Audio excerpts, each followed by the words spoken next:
when we do boot camps at Elevate Construction, like we really get people to expect more. But I want to tell you, whether you don't believe me or whatever the case may be, we have a problem. Until we realize that we're eating each other's crap, we're not going to fix it. Point number 2, if we're poor, it's not circumstance, it's mindset. And it's not the workers' fault and a lack of a trained workforce that we can't get our projects done. It's that we're abdicating our roles as leaders. Anytime you hear somebody say that, like, oh, I can't get good workers, like, that's just a victim mentality. That's just an excuse. As soon as I step foot on a job, if I still ran jobs, as soon as you as a super PM step foot on that job, that game should be called. Like, that's it. I just stepped foot. Here's the line. I just stepped foot on that job. It's done. We're going to win. That's it. I decided. That kind of mentality is what we need if we're going to make a difference and if we're going to get out of this mediocre mindset. Let me tell you about a thermostat. If this room, if we started to get up and let's say we turned on some music and we were like dancing and stuff and we got real hot and everybody was sweating and the temperature was set to 72 degrees and then we all sat back down and it went up to 82 degrees, but we all sat back down. What would the temperature go back to after a while?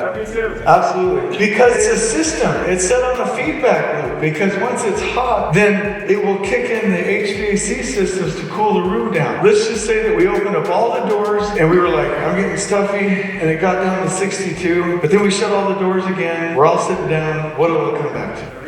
72 degrees, baby. Our minds are the same way. If you only make $150,000 a year, that's your thermostat. You were programmed by your parents and by your circumstances to do that. If you're poor and you're always living paycheck to paycheck, that ain't a circumstance problem. That's a thermostat problem. You, in your mind, your thermostat is set to live paycheck to paycheck. If your job looks like crap, that's your mind. That's not circumstance. If you don't finish on time, that's you. That's not circumstance. Like, that's how your mind is programmed. On the elevating construction superintendents, I can't really take any credit for this because when I was at Phelps, I was able to travel to the United States for 7 or 8 years and document the genius of the general superintendents that were there and in other companies. We put this book together based on tried and true principles of builders. You're in for a treat. This and the Elevate Construction podcast, I really like it. Some people were like, oh, I like that cover. That's really cool. However, it's meant to indicate something. And somebody with a tennis ball, what does this communicate to you when you see it? Mastermind of the project. Yes, that is absolutely right. So whether this is a male or female, we have female and male superintendent. That is the mastermind of the project. Let's get 1 or 2 more tennis ball answers. Building people. Yeah, meaning building this first. This is the most important thing that we should build right here. We build people and people build projects. Leadership is lonely. We get to do the hard things. If you ever read Patrick Lencioni's book, The Motive, he's like, leaders get to build a team,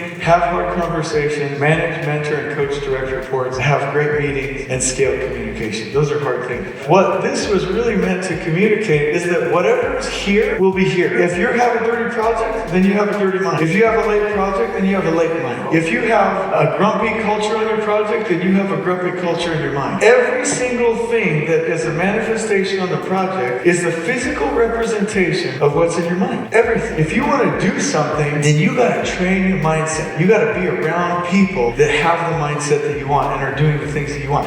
You've got to get to that point because everything you have today is a representation of your expectation. And if you are living a horrible, stupid, boring life, then that is where your set point is. I don't care about your excuses. And I don't care about the construction industry's excuses. Stop telling me it's because of an untrained workforce. For the love of God, go train it. Stop telling me about COVID. 98% of the freaking jobs I go to don't even have a procurement log. Like, that's project management 101. What the hell are we doing? My point is that when we elevate and train ourselves, so meetings like this, if you're like, whoa, like I get to go to a nice hotel, that's fine, but this is the most important thing that your company could be doing. Whatever results you have, it's not a circumstance problem, it's a mindset problem. However much money you make, it's not a circumstance problem, it's a mindset problem. Everything that you get is what you decided to get. And the reason that that's positive and not critical for me is that it gives us the hope that we can be better.